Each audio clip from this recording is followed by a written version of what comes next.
Totoong nagkaroon ng relasyon ang K-drama star na si Kim So-hyun at yumaong aktres na si Kim Se-ron.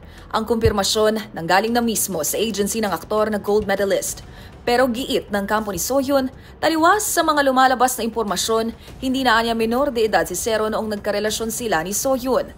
Paliwanag dito, summer ng 2019 hanggang fall of 2020 nang maging magkasintahan ang dalawa na mayroong 13 taong age gap.